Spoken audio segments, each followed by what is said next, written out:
My mom, she's just such a powerhouse. And she would always say, I don't want to hear your complaints. If you can't do anything about it, don't complain, which has really become my motto in life.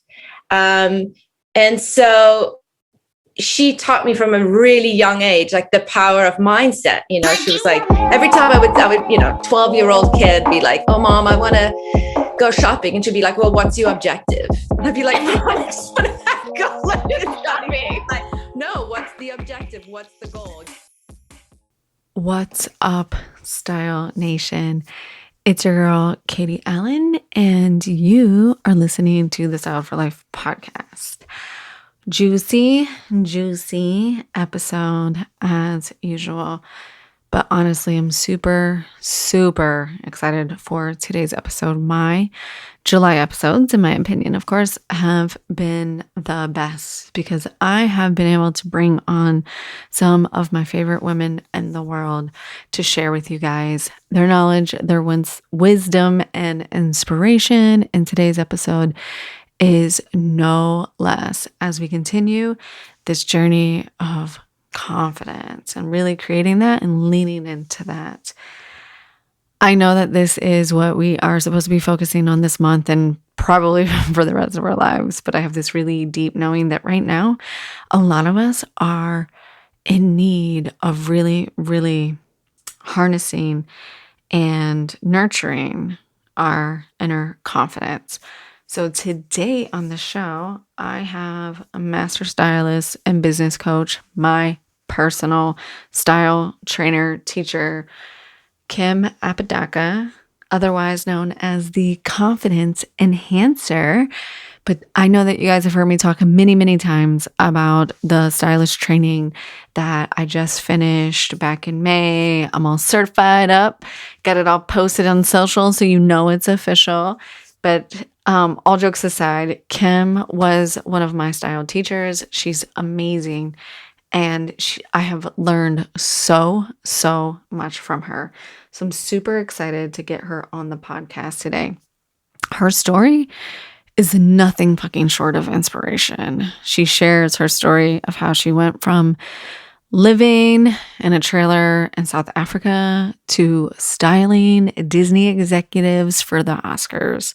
I mean, this woman is so inspirational, but when you hear her energy and her approach to all of this, I think you will be truly surprised. She is one of those people that you cannot be in a bad mood when you are around. She carries an energy that is like no other. So I'm really excited to have her on the podcast to share her wisdom for you today. It's one of those beautiful episodes where spirituality meets science. So we talk a lot about style, obviously. We talk about mindset. We talk about all the things, but she really covers some really amazing spaces in style. So we talk about the scientific evidence around how what you wear impacts your brain and how you show up in the world. And then we also switch into that space of channeling energy and power based on your style. And then she shares the number one mistake you are making with your personal style that she sees over and over again. So I am super excited to bring Kim on the show today. So listen, tune in, enjoy, rate the podcast, review the podcast, share it with your other amazing friends so we can reach and inspire as many women as possible. And get ready for the Sync Your Style with Your Cycle podcast that will be coming out next week. You can go ahead and download your style guide for syncing your cycle with your style. It's the perfect it's the perfect style guide that will complement all the July episodes that we've talked about of leaning into confidence. Kim and I talk about this a little bit on the show today, and then I'm going to take it a step further in a solo episode next week. But whether you track your cycle, whether you're tracking the moon, or you just really want to learn how to use your style from the inside out and the outside in, then go down the style guide to follow along. KatieJustStyled.com/freebie. It's full of juicy tips. So without further ado, I am going to hand you over to today's episode with Master Stylist and my personal style mentor, Kim Apocada, the confidence enhancer, the owner of Recharge Your Style. Enjoy, and I will see you on the other side. Hey, ladies, and welcome back to the show. Today is a super, super special episode for me. I'm having some of my most favorite people on the planet come on the show recently, including my personal mentors, and I have one of my top fave here today. I have Miss Kim Apocada, the confidence enhancer, master stylist, business coach, and my personal style mentor. Thank you so much for coming on the show today. Oh my gosh, the pleasure is mine. I'm so thrilled to be here. I have the goosebumps. I'm so excited that you are here. So just quick backstory. I did a style training program with Kim, and it was one of the most intense up-leveling things I've done in my life. I felt like I was back in college, but in the best way. And I needed it so much after getting back into the business. But one of my biggest draws to Kim, and one of the things I really wanted to get into today, was like your story and just your ability to tap into this level of confidence and just share it with other people. You are one of those people that if people are around you, like, they can't be mad. Like, if you woke up in a bad mood and then you're around Kim, like, it instantly disappears. Like, you have that energy and you carry it with you everywhere you go. So I'm super excited to bring it on the show today and share it with all the ladies. Thank you. I hope I can spread the energy through the airwaves. It's funny. As a child, I was always so-called happy. And in high school, my teachers actually called me Ha-Ha. It was like a funny thing. I giggled and giggled and giggled. And I remember I had my favorite teacher, my science teacher, made me run laps before class, before I would come to a class, because I had so much energy. But I don't know if my family would agree. So it's like this funny thing. My family being my husband and my daughter, because, I have all this energy. And then when I come home, I sometimes do crash. I'm notorious for like jumping on the sofa and, taking a 10-minute nap. But I grew up in South Africa. My story, I have a long story, and I'm trying to think which piece of it we want to share. But if I think of what defines who I am today, I was this girl growing up in apartheid South Africa, which, was just a disaster. And I had a mom and dad that really created this like fairy tale life for me, so to speak. And we went on lots of overseas holidays. Santa Claus was larger than life. My birthday parties were out of this world. And it wasn't that I was very affluent, by no means, I think, but both my parents came from very humble backgrounds. And so they just wanted to create this extraordinary life for me. And then when I was 9.5, they got divorced and the fairy tale was over.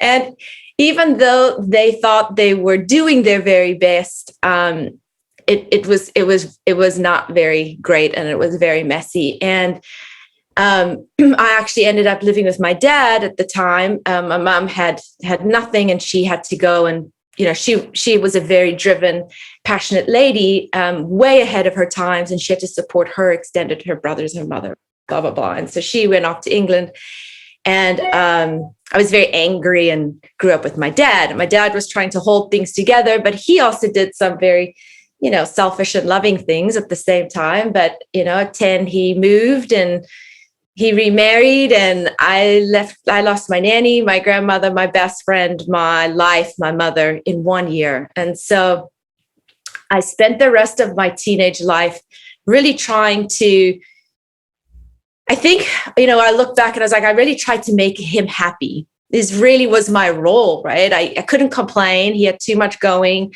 He had this new wife, a new child. And so my job was to make everyone happy. And I think that's where I was always happy, but I think that's where it became like a habit almost, right? A job. And then when I would go to my mom, I would sit and moan and complain to her. And she's just such a powerhouse. And she would always say, I don't want to hear your complaints. If you can't do anything about it, don't complain, which has really become my motto in life. And so she taught me from a really young age, like the power of mindset. She was like, every time I would, 12-year-old kid be like, oh, mom, I want to go shopping. And she'd be like, well, what's your objective? And I'd be like, Mom, I just want to go shopping. Like, no, what's the objective? What's the goal? Do you want to get one pair of jeans? Like, what's the gene? And so she had such a huge responsibility to like make it in her life and make it in her business and take care of us and take care of her family. And her life was just, her story is a whole nother story. She wrote a book during COVID. But everything that, it was just such a disaster what her life looked like from the outside, but she was able to just stay so focused and so positive and know that objective. And so growing up, that was what I lived with, like, don't complain unless you can fix it. What's the objective? And, so much gratitude, we're alive, like we have nothing to complain about. And then I went through a period of like living in a trailer park. And I would create these fantasy, I don't know if I've even shared this with the class, but these fantasy personas, really, it's kind of, I'm sure Shrink would have a field day, but I would then go and travel to my mom in England by myself, 12 years old, put your kid on a plane. And I would have accents. I would just completely become another person. And I would tell the people next to me a whole different story. And when my mom would pick me up from the other side, I'd say, please don't come near me because I'll find you. Well, I'm going to lose all the people that think I'm Italian. I would pretend I was Italian. I would pretend I was, all these different people. And then cut to, later on in life, I was a dancer, I was a ballerina and wasn't good enough to be, really make a living out of it. So I wanted to become an actress.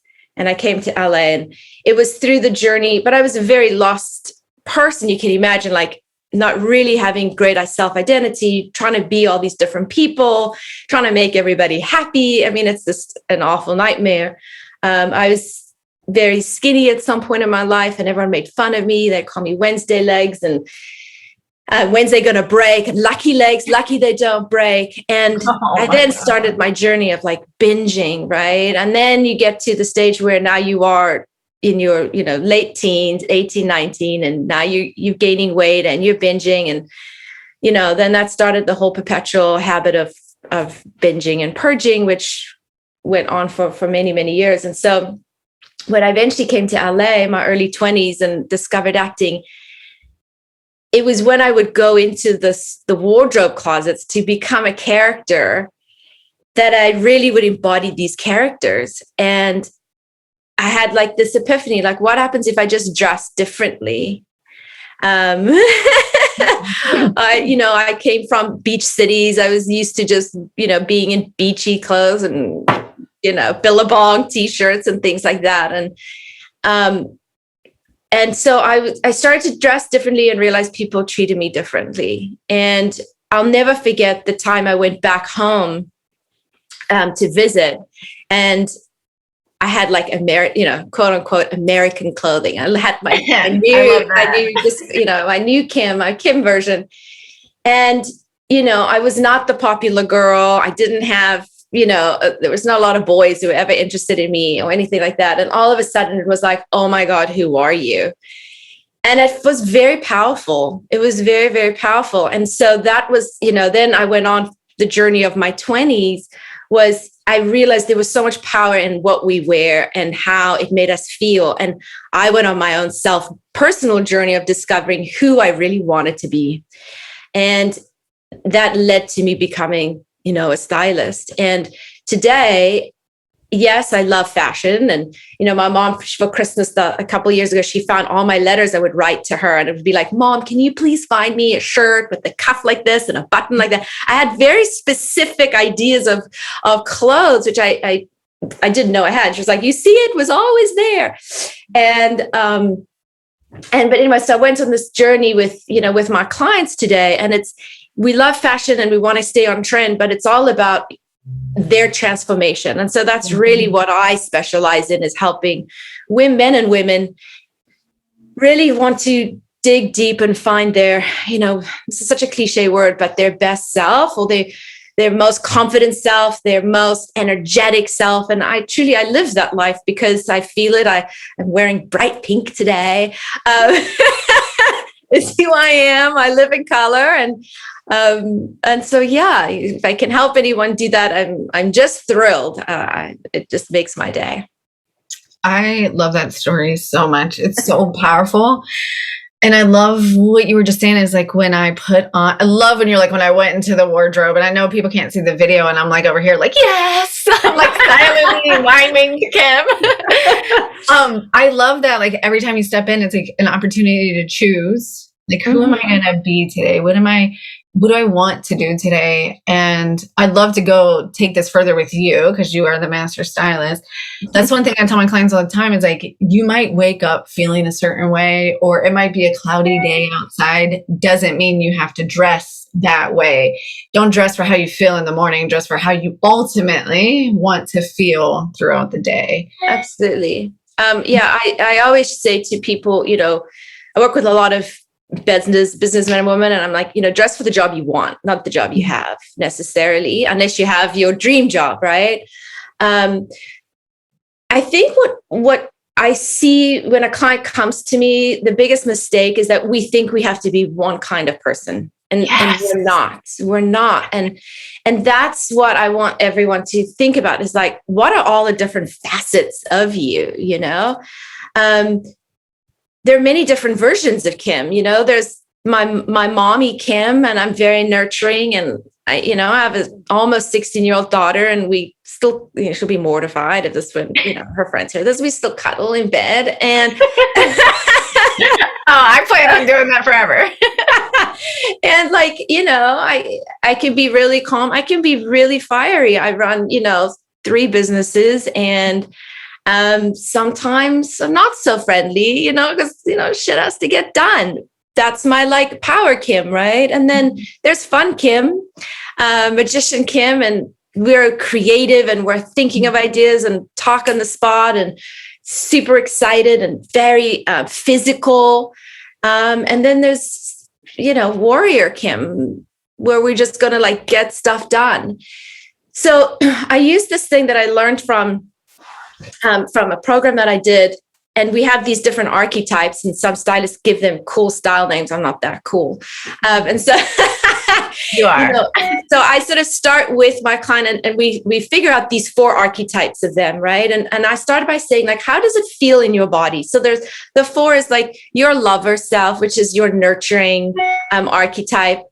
And so the first exercise, like, where do you feel that? Like, if you are your lover self, whether you're on a date or you are, a mom lover, or you are maybe in your job, you have to be a lover and nurturer.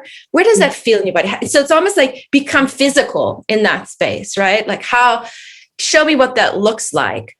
And then we go into their closet and say, like, hey, what does that outfit look like? And so we start there. Usually, I find with most people, it's like your neutrals, your beautiful beige, your white, or some people will be grays. It's like softer, cozier type of clothing. And then I will tweak that to make it just not look like you're heading down depression or you're on the sofa all day.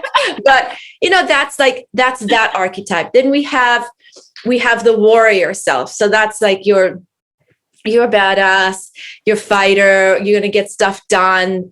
Sometimes that is a mom. If you're a mom of 4 kids and you're a stay-at-home mom, I see that, those moms are warriors. They're going to get through the day. They're going to do all that shit, and they can't like even think about themselves. So like, what is that? And we go through that same process. So this lover, warrior, and then there is your wise self. Mm-hmm. When you're teaching, when you're the expert, and also, for everybody's career or profession, it looks a little different, but there's that archetype. And then there's the archetype of the magician, which I understand it to be your fun, creative side. So that's where I start with my clients. And as we go on a journey of creating those different looks, then we start by the exercise, like, who do you want to show up today? Okay. There's two ways to use your clothing. There's sort of the inside out approach and outside in approach. So yes, if you're waking up and you have got your morning routine down and you are unstoppable and you are energetic, then, maybe you're feeling like your magician self that day, or your wise self, and you go pick up that outfit and you continue and you spread that energy throughout the day. But what happens, which is where most of us need the help, is you wake up and you've had a fight with your significant other and your teenager's smoothie in the kitchen, and the internet's not working and one of those days, and the almond milk is finished, and the coffee's low. The coffee's low, and you have a presentation to do, and you don't have time to do your full morning priming moment because this is life, right? And it's like, how do I get to my wise self or my magician self and be on point, be at that energy that you want to present yourself or show up as? And that's the magic of actually having a proper wardrobe, because you will then go straight to that outfit. You might not feel like wearing that outfit, but you go get that outfit, you put it on, and there's a magical thing that happens in your brain. It switches and you embody that character that you've associated that outfit with. Therapists and NLP experts will say, they'll sometimes give you a physical gesture to like catapult you into that mindset. Getting dressed in that outfit almost has the same effect. And, science backs us up, called in-cloth cognition, which was a research done at Northwestern. And without going into the scientific details of it, it's fascinating. But what we associate, the association we have on each garment is how it affects us in our brain, essentially. And so what we wear has now scientifically been proven. It affects our productivity, our efficiency, our mood, our confidence. So, why show up any way less? Why put something on that makes you feel fat, or makes you remember, oh my God, I was like 10 pounds lighter, or I'm not good enough, or I don't deserve this, or whatever it is, I'm a loser. Why even put that in your closet, and show up that way if your brain's going to associate? Life is too short. Yes. You did a post the other day. Like, I'm always like, where's Kim's stories? Because your stories are so inspirational. My little Kim spouse. I'm like, where is it? And it was something about life being too short to wear boring clothes or boring colors. But I was like, yes, it's so true. But first of all, can I fangirl over the archetypes for a moment? Like, yes. I've never gone down. I've heard other people mention them, and I just haven't gone down those. Like, when I think of the archetype, well, not archetypes, but like, like the big 5 like categories of styles. But I love how you said the magician, the lover, and like, make sure you have those outfits. Like, oh, that's so powerful. Because I always tell people, like, pick your words, and then like, what is that? Obviously, lipstick is my go-to example for this. So it's like, okay, my word, if I want to be confident, powerful, playful, I have a lipstick for all of those. They all mean different stuff. That's amazing. I haven't gone down the lipstick road. I mean, I have a few of my favorites, but I like that. I might have to steal that one. Yeah, no, well, I'm stealing this. So that's a little trade.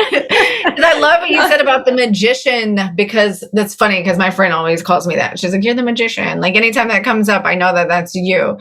But I never thought about like the lover, and I was writing them down in the warrior and the wise, because I wanted to go up against with you, like some of the blocks that clients have sometimes, because that's some of the blocks I have with clients sometimes is, well, you said lover, and then I immediately thought of sexy, and I was thinking of my boobs. And then you were like, oh, that could be mom. And I was like, I still kind of think of my boobs. Because I still think of like holding my daughter on my chest or something like that. And that's something that I run up against a lot, is like, I can't be these different things, and I can't be a mom, and I can't be sexy, or am I too old to wear this? And like, oh, but if we have the archetypes, we can begin to separate that a little bit in our minds. And like, you don't always have to be the mom. You don't always have to be sexy. You don't always have to be the wise woman. I love that so much. Yeah, what the experts say in this field. I mean, I'm not a neurolinguistic expert, but I love that stuff and I consume it. They say that we are strong in 2 of those 4 archetypes, right? Mm-hmm. And we have to work on the other 2. So when you work with your client, you'll see they will be able to give you 2 of those very easily. They'll be able to feel in their body and they have that outfit, and then often our job is to come in and we're tweaking everything, but to really come in and develop the other 2. I think, society is so screwed up right now, but let's hash it out. We just put so many limits on everything. If you believe in this political party, you can't believe in anything that party does. If you eat this, you can't eat that. And it's just either this like very black and white world we live in. And I'm not gray. I'm always in fuchsia, but my life is gray. I'm not gray. I love you so much.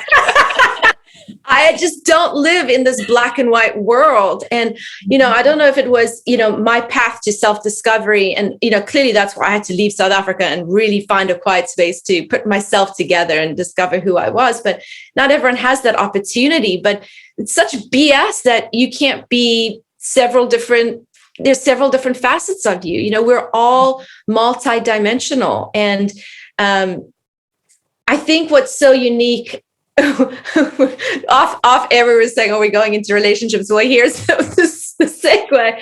I think what's so unique is I have this extraordinary partner, my husband we've been married almost 20 years, but together 24. And we both came from the creative world. So we both allow ourselves to be different people at different times. It doesn't mean our values change. So we're quintessential the same. We have the same value. We like the same food. It's not like you're waking up and you don't know who that person is, but it's okay if I want to be super creative today and have like a wacky outfit, and I can go the very next day and put on a boring, well, it's never boring, but I'll put something or parochial, or and I can't sit with a bunch of moms and talk mom stuff. I think if you can explore those different parts of you, you'll be so much happier. When I sit in front of a client, the biggest thing they're like, I'm so bored, or I just want change. I just want to look different. Well, you should want to look different every day. If my hair is up in a pony or in a bun, or I have it straight with giant earrings or loose or curly, it's like, it doesn't matter. Stop putting these limits on you, I think. Do you have, so one in my experience, a lot of time is people say they want that. And then when it's time to execute, it's really hard to execute, because then all the limiting beliefs come in of like, well, what will my kids say if they see me dressed like that? What will my husband say if he sees me dressed like that? What will my friends say? What will the moms of the pickup line? Like all of that starts coming in. And then I'm over here like, who cares? But it's so much easier said than done.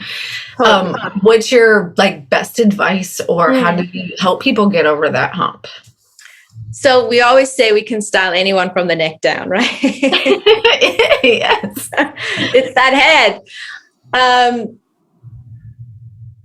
As a stylist, we've spoken a lot about this, is you've got to understand the person, So I'm not going to put someone in an outfit that doesn't feel like them at all, right? Yeah. So when I go on the journey with a client, it's about cracking open these different parts of them, but it still feels like them. But yes, they might be a little afraid. So I had a client who I put in a bright yellow raincoat because she was going somewhere where it's raining, and she doesn't wear color. And it was fascinating because she called me up and she's like, I'm having a problem with this raincoat. And I went to my therapist and I said, this raincoat has triggered something for me. And I was like, oh God, I just wanted to bring sunshine into your life.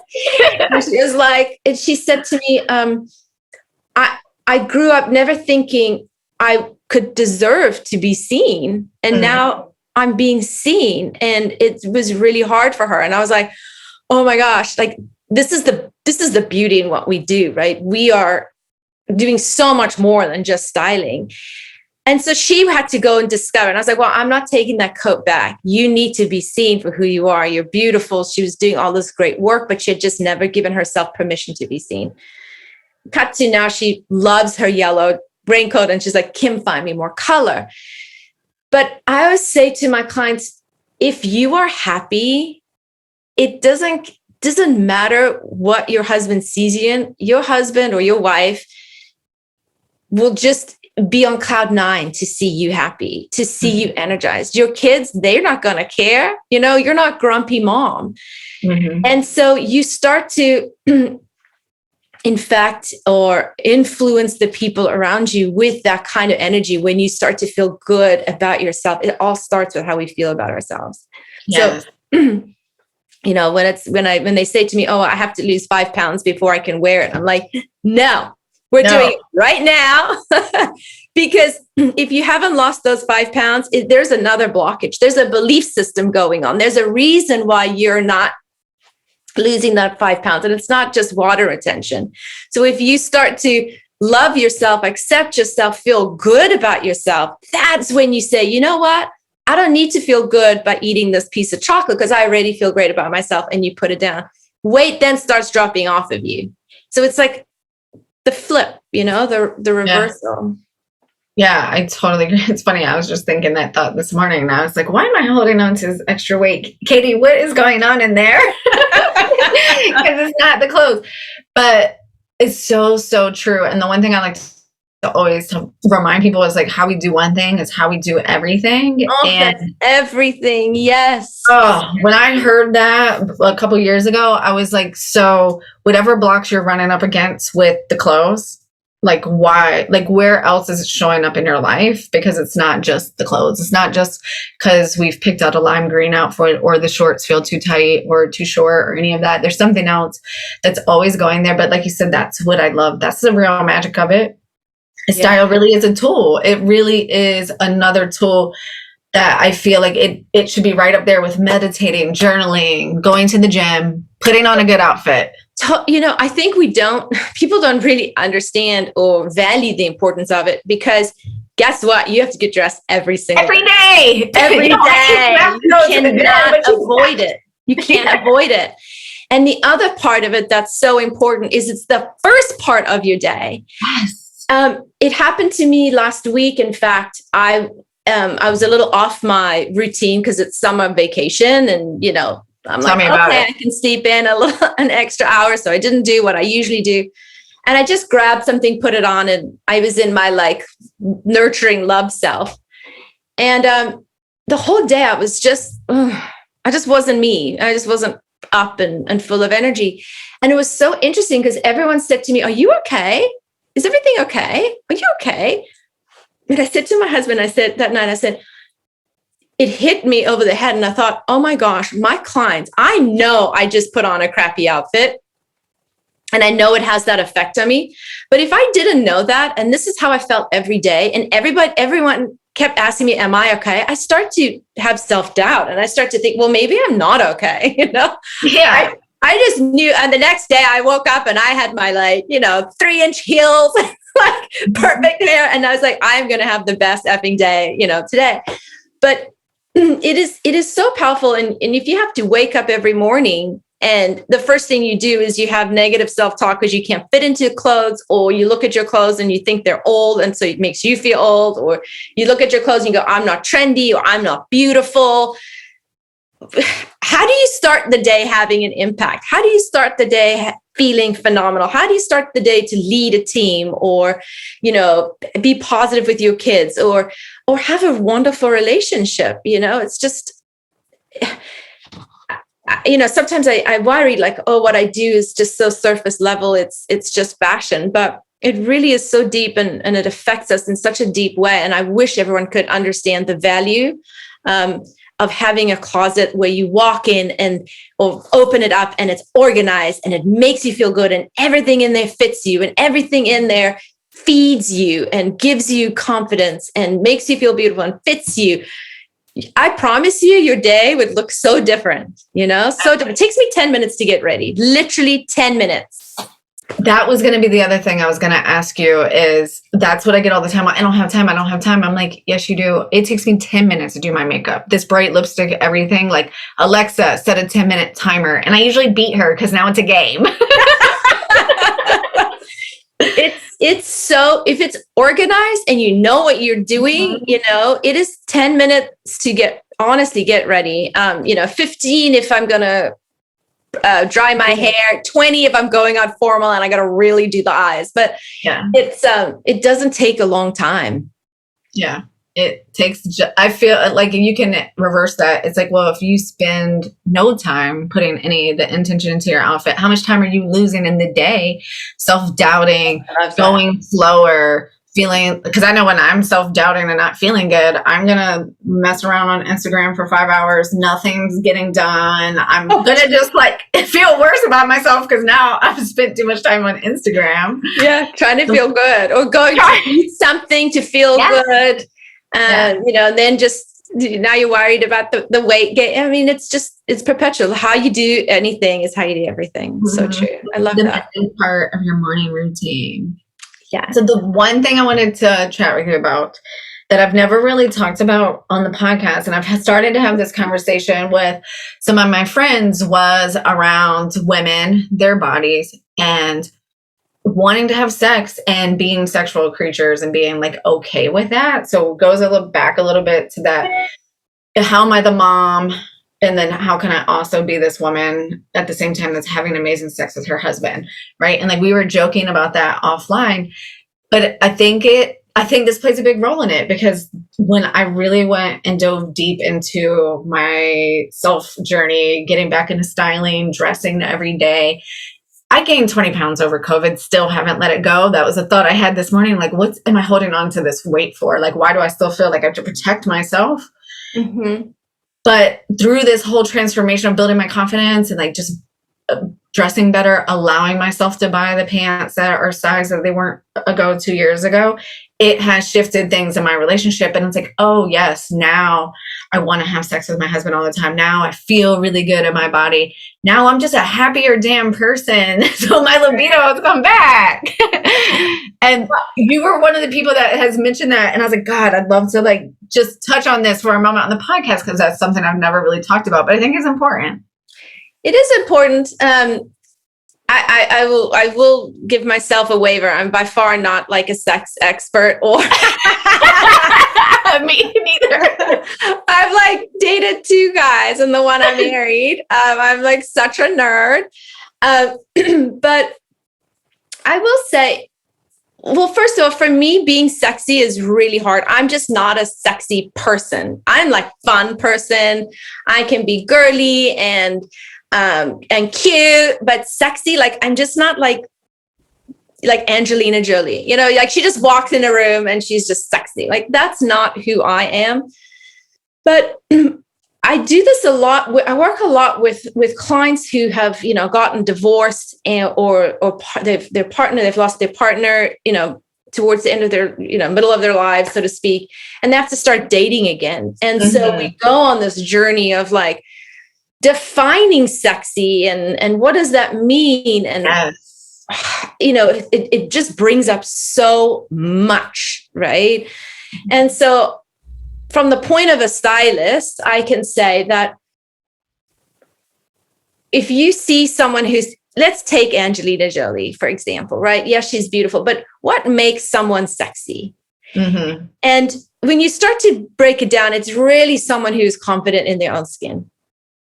So yes, I don't, wear super low tops or anything like that, but it doesn't matter what you wear. When you feel good in your skin and you can like hold yourself up and you have that like smile because you're having such an effing good day, then it's like you're sexy, And so that is what then turns you on and turns your partner on, I believe. So it's about going down that journey. Now, it takes a little bit of work. Sometimes you have to put on an outfit that makes you feel sexy. I'm a big believer. So with all my clients, we never leave a session without having some sexy underwear. It's my powerful secret. I say, we all have to have a little secret. It creates a little mystery. I'm big into Robert Greene right now, the author, and his 48 laws of power. The one is like, have something mysterious about you. So it doesn't matter, even if you're wearing, your sweats. Imagine that you're having, you have a fabulous pair of underwear underneath. You're always prepared for anything. I think it gives you, just that little bit of excitement. If you think when we were young and in our 20s, and we didn't have to think about, okay, well, the kids are next door, or you have to be responsible. I think women, when we become mothers, it's very difficult to switch off the mom brain.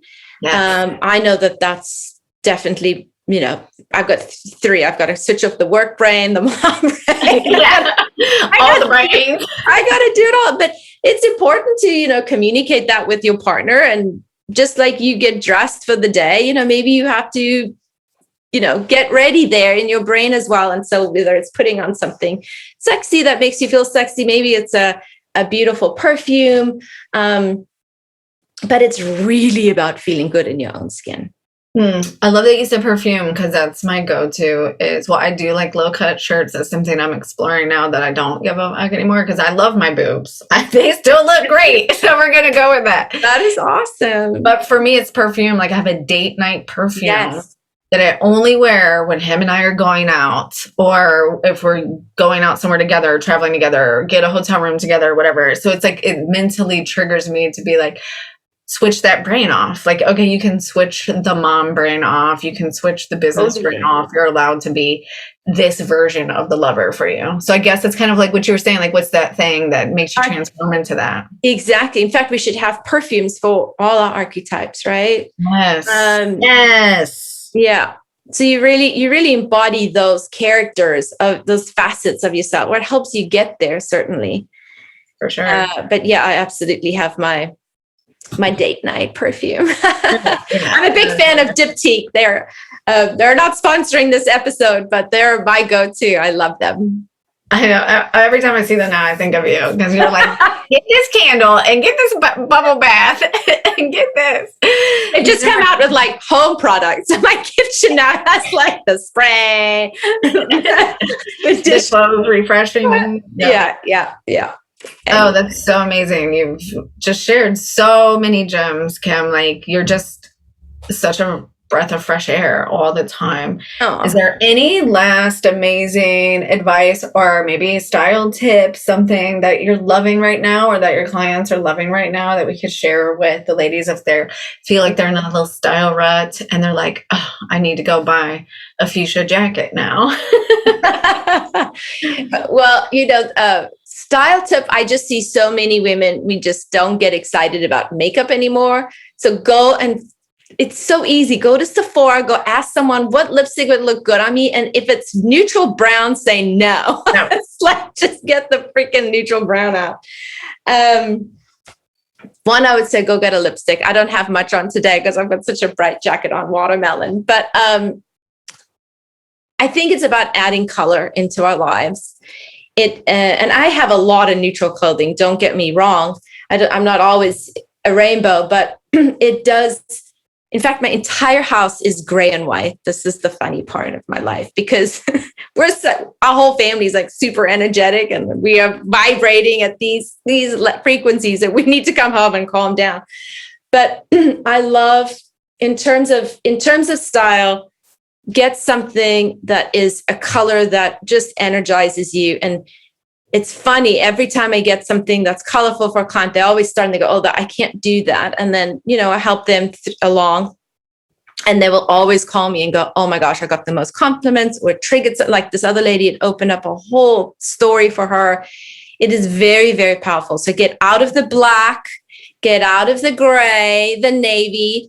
And then a style tip, if you are struggling with the neutrals, then do 2 neutrals and a color. So if you're going to do navy, beige, and a little yellow, or what's another good one? Or gray, white, and pink.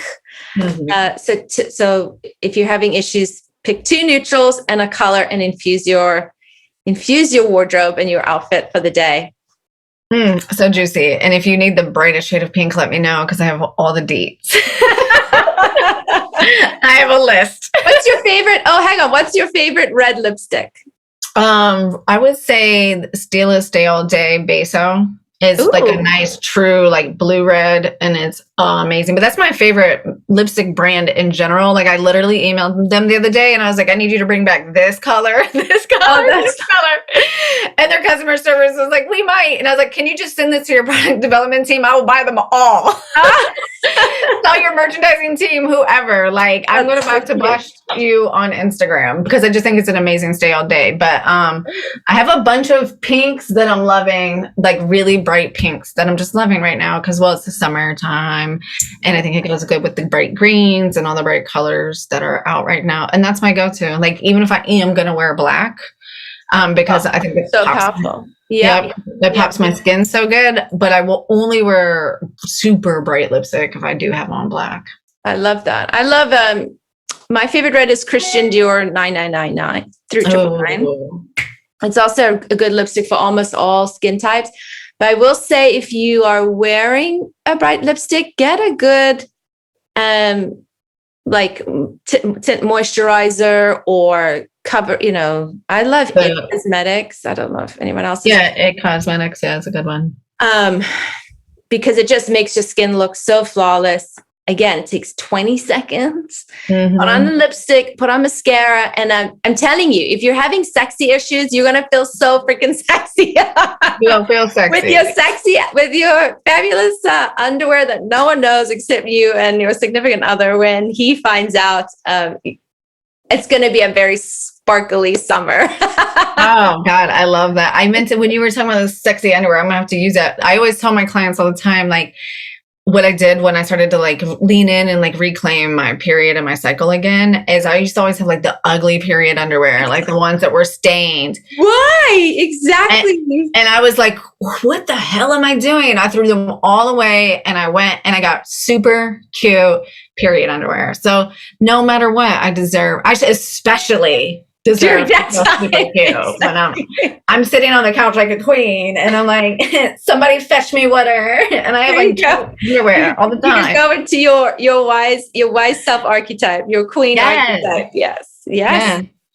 I love that so much. So thank you for sharing that and for all your tips. And everyone that needs a little bit more Kim in their life, where can they find you? Or maybe there's some other budding stylists that have been listening along the way and they want to sign up for the Global Style Academy. That'll be awesome. So I'm Kim.Apocada, mouthful, APODACA .stylist on Instagram.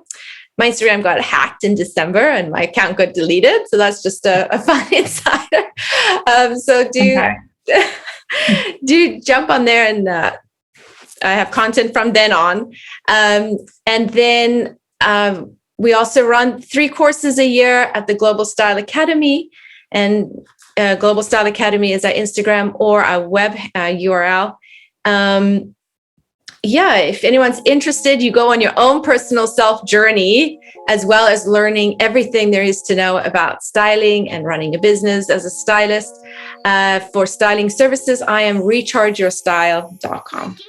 Yay. Thank you so much, Kim. Always a pleasure. Thank you. This has been so fun. And our colors are complementary. I know. Watermelon today. Watermelon sugar high. I love it. Thank you, Kim. You're so welcome.